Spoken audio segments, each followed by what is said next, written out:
എത്ര തന്നെ ഖുർആനിന്റെയും അതുപോലെ തിരുസുന്നത്തിന്റെയും അടിസ്ഥാനത്തിൽ സത്യം മനസ്സിലായാലും അത് അംഗീകരിക്കാനുള്ള ഒരു വൈമനസ്യം ഇന്ന് നാം പല മുസ്ലിമീങ്ങളിലും കണ്ടുവരുന്ന ഒരു നഗ്ന യാഥാർത്ഥ്യമാണ്. എവിടുന്നാണ് ഇതിന്റെ തുടക്കം?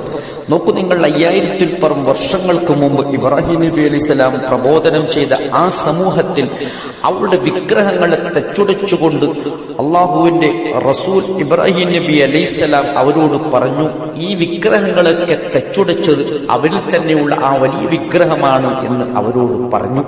അതൊരു ന്യായവാദമായിരുന്നു, അവർക്ക് സത്യം ബോധ്യപ്പെടുത്തി കൊടുക്കാനുള്ള ഒരു തന്ത്രത്തിന്റെ ഭാഗമായിരുന്നു. അങ്ങനെ ആ ജനങ്ങൾ ആ ഉത്സവത്തിൽ നിന്നും മടങ്ങി വന്നുകൊണ്ട് അത് കണ്ടു. അതിന് വളരെയധികം വൈമനസ്യത്തോടുകൂടി അതിനൊക്കെ വിലയിരുത്തിക്കൊണ്ട് അവരുടെ ഒരു പ്രതികരണം അള്ളാഹുവിന്റെ ഖുർആനിൽ നമുക്ക് കാണാം. സൂറ അംബിയയിൽ 64-ാമത്തെ ആയത്തായി നോക്കൂ. ഫറജഉ ഇലാ അൻഫുസിഹിം, അവർ സ്വന്തം അവരുടെ മനസ്സുകളിലേക്ക് മടങ്ങി എന്ന് പറഞ്ഞാൽ അവർ സത്യം ബോധ്യപ്പെട്ടു. ഫഖാലു, എന്നിട്ട് അവർ പറയുകയാണ്, ഇന്നക്കും അൻതുമുൽ ളാലിമൂൻ, ഇബ്രാഹിമേ നീ തന്നെയാണ് അക്രമി എന്ന് അവർ വിലയിരുത്തുകയാണ്. അവർക്ക് മനസ്സിലായി, ഒരിക്കലും ഈ ചെയ്തത് ഈ വിഗ്രഹങ്ങൾക്ക് പരസ്പരം അതിനെ തട്ടിപ്പൊളിക്കാൻ കഴിയില്ല, തകർക്കാൻ കഴിയില്ല എന്ന യാഥാർത്ഥ്യം അവർക്കറിയാം. അത് അറിഞ്ഞുകൊണ്ട് തന്നെ നോക്കൂ, അവർ ഇബ്രാഹിം നബി അലൈഹിസ്സലാമിനെ കുറ്റപ്പെടുത്തുന്ന രീതിയാണ് ഉണ്ടായത്. സത്യം മനസ്സിലായിട്ടും അത് അംഗീകരിക്കാനുള്ള പ്രയാസം അല്ലാഹു സുബ്ഹാനഹു വ തആല കൃത്യമായി നമുക്ക് പഠിപ്പിച്ചു തരികയാണ്. അത് മാത്രമല്ല, വഖാലു, അവർ പറഞ്ഞു, ഹരിഖൂഹു, അദ്ദേഹത്തെ കത്തിക്കരിക്കൂ എന്നാണ്, തീയിലിട്ട് കരിക്കൂ, വൻസുറു ആലിഹത്തക്കും, നിങ്ങളുടെ ആ ഇലാഹുകളെ സഹായിക്കൂ എന്നാണ് അവർ പ്രഖ്യാപിച്ചത്.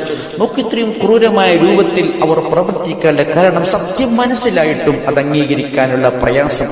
ഇന്നും നമ്മുടെ ഇടയിലുള്ള പല പുരോഹിതന്മാരും പലതരത്തിലുള്ള ദീനിന്റെ ആളുകളാണെന്ന് പറഞ്ഞ് പരസ്യമായി രംഗത്ത് വരുന്ന പലരും, അവർക്ക് സത്യമറിയാം, ഖുർആനിൽ എന്താണെന്ന് അവർക്കറിയാം, ഹദീസിൽ എന്താണെന്ന് അവർക്കറിയാം, അല്ലാഹുവിന്റെ റസൂലിന്റെ അനുചരന്മാർ പഠിപ്പിച്ച ആ ദീനെന്താണെന്ന് അറിഞ്ഞുകൊണ്ട് തന്നെ നോക്കൂ, പലതും കൂട്ടിക്കലർത്തി പല പുത്തനാചാരങ്ങളും സൂഫി ആചാരങ്ങളും ഇസ്ലാമെന്ന് പറഞ്ഞ് പ്രചരിപ്പിക്കുന്നവർക്കൊക്കെ സത്യമറിയാം. അറിഞ്ഞിട്ടും അത് അംഗീകരിക്കാനോ അത് ഉൾക്കൊള്ളാനോ ഉള്ള ഒരു മനപ്രയാസം. അത് ഇബ്രാഹിം നബി അലൈഹിസ്സലാമിന്റെ ഖൗമിൽ നിന്നും കടമെടുത്തതാണ് എന്ന് പറയാതെ വയ്യ.